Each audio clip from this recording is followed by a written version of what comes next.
दुर्गम माने कठिन, गृहस्थ आश्रम भी कठिन। सबसे सरल तो संत आश्रम और सबसे ज्यादा सुख तो साधु में ही। मैं इसीलिए साधु बना था, सच बताता, सुख से जी सकूं। पूरी जिंदगी हंसते हंसते बीत गई, लेकिन ये दुर्गम राह और उनके लिए और कठिन है ये गृहस्थ आश्रम, जो नशा व्यसन में फंस जाते हैं, ताश और जुआ में फंस जाते हैं, व्यसन विलास में फंस जाते हैं। जिनका मन बहुत चंचल है उनके लिए गृहस्थी बहुत दुखदाई है, वो फिर कभी सुख नहीं पाते।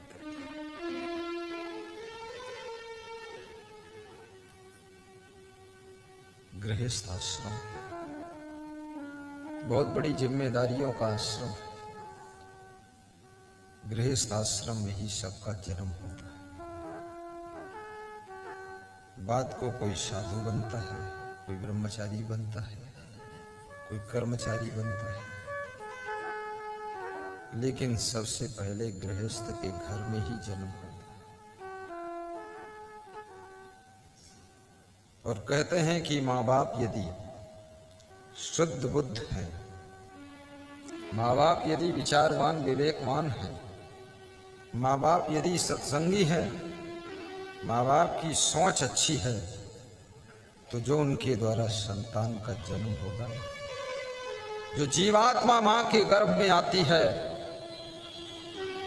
वो जीवात्मा दिव्य संस्कार लेकर के फिर जन्म लेती है और उस घर का भी दुख मिटाती है और करोड़ों नर नारियों का और दुख मिटा देती है। इसलिए माँ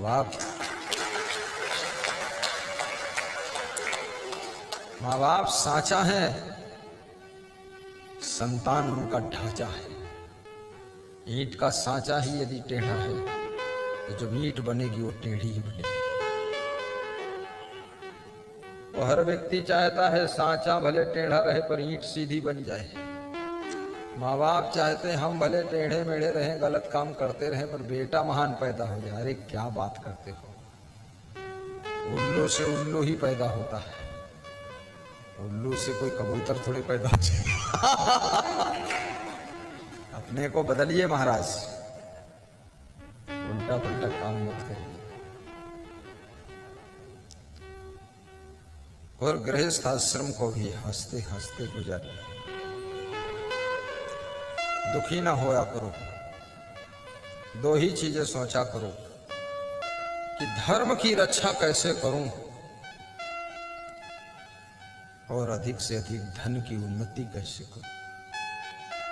जब तुम धर्म की रक्षा करोगे तो मन को शांति मिलेगी, और धन की उन्नति करोगे तो घर में सुख सुविधा भी आ जाएगी। इसलिए धनवान भी बनो। इनकम सोर्स कहां से होगा। आज मैं आश्रम के लिए देखने गया था जगह, हमारे अरुण भाई ने दिखाया 2-4 दिन, एक बार श्याम जी भी दिखा चुके। देखता खूब हूं, लेता बिल्कुल नहीं।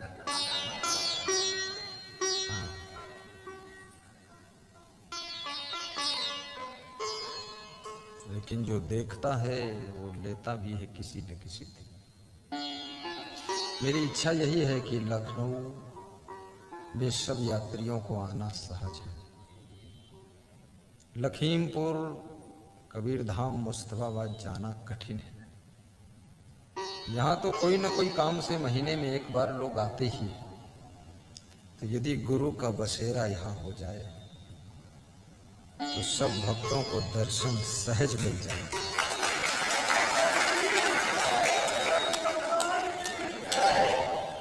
वहां देखने गए, बहुत जगह देखा, बहुत पसंद आई जगह।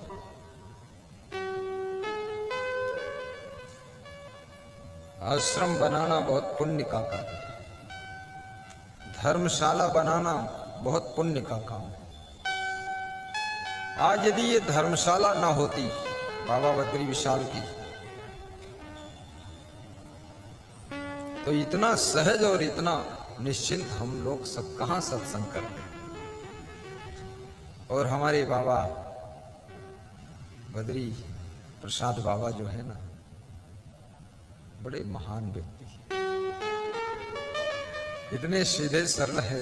हनुमान जी समझो उनको, सबसे पीछे छुप के बैठ जाते, वहां बैठ के।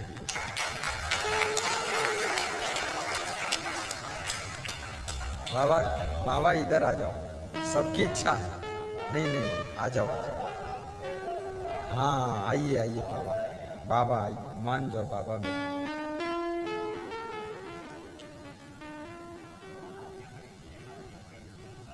सत्संग कराना भी बहुत बड़ा पुण्य का कार्य है, भंडारा करना भी पुण्य का कार्य है।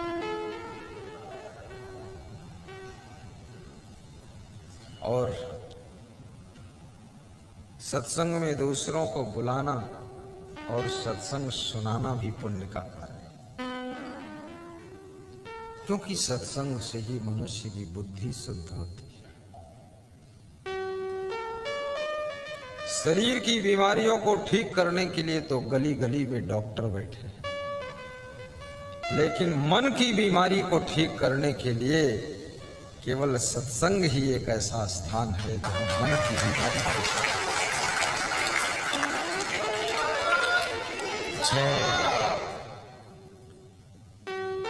जिनको बहुत क्रोध आता था, सत्संग से जुड़ने के बाद 50% क्रोध कंट्रोल हो गया। किसी किसी का तो 75% हुआ है। एक भक्त कह रहे थे पूरा भस्मासुर था मैं तो। बोले था तो अफसर, लेकिन गुस्सा बहुत आती थी। लेकिन गुरुदेव, जब से सत्संग मिल गया है 90% गुस्सा खत्म हो गया, 10% बची है वो भी खत्म। ऐसा बोल रहे।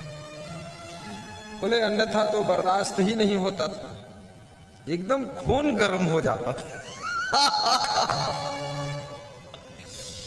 और ये क्रोध बहुत खतरनाक चीज है, ये साधारण चीज नहीं है। कितनों ने क्रोध में आकर के तो साधुआई छोड़ी है, साधु बन गए और क्रोध कंट्रोल नहीं कर पाए। सत्संग का असर पड़ा ही नहीं उनके ऊपर। 60 सुधर गए, 60 सुधरे सत्संगत पाई। लेकिन जो सत्संग पाकर भी नहीं सुधरे, वो 60 से ऊपर भी कोई 60 होंगे। हाँ, सत्संग में आकर बिगड़ गए, ऐसे भी 60 है। सत्संग में आए, वहां से चप्पल चुरा लेके, किसी गले चैन खींच ले, तो ये कैसे सुधरेंगे?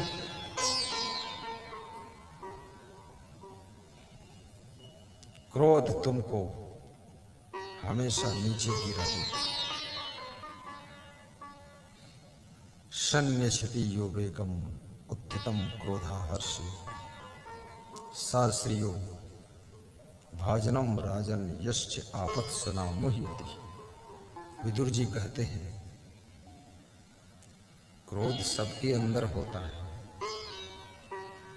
लेकिन बस 2 बातें हैं, कोई उसे रोक लेता है और कोई नहीं रोक पाता। जो नहीं रोक पाता है उसका पतन हो जाता है, जो रोक लेता है उसका उत्थान हो जाता है, ऊपर उठता।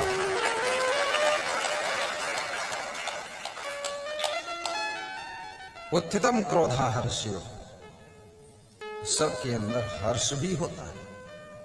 कोई अच्छी घटना घटित हुई तो खुशी भी होती है, बहुत हर्ष होता है, मन गदगद हो जाता है। हर्ष हर्ष हर्ष।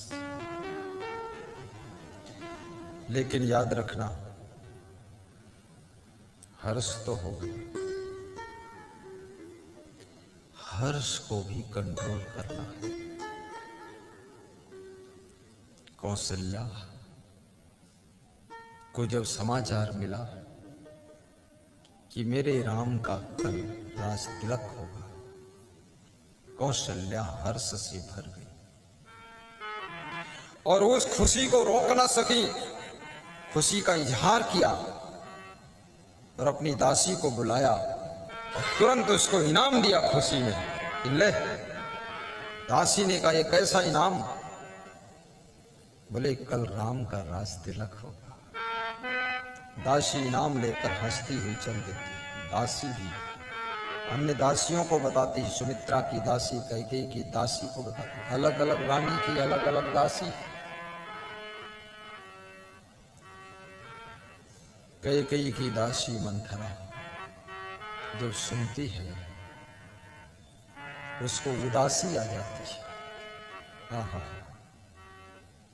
कि मैं जिसकी सेविका हूं, कैकेयी की, अगर कैकेयी के बेटे भरत का राज तिलक होता तो इनाम हमको भी मिलता।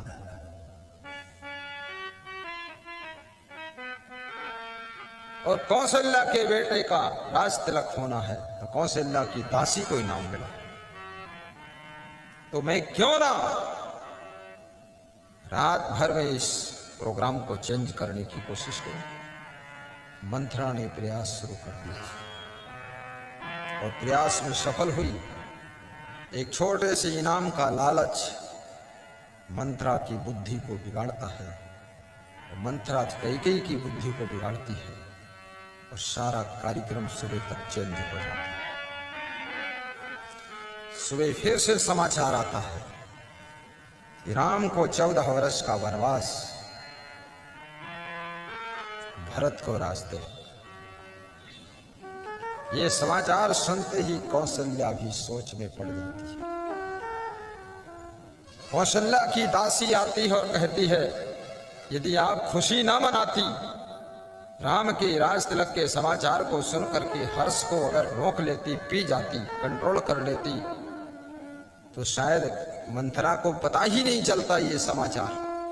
तो मंथरा इस प्रोग्राम को बदल नहीं पाती और सूर्य राज तिलक हो जाता। याद रखना, कोई खुशी का समाचार है, उस समाचार को भी बहुत जल्दी फैलाइए मत, अन्यथा बाधा पड़ सकती है। और अंदर क्रोध आया है, उसको भी नियंत्रित करिए, अन्यथा रास्ते बदल सकते हैं।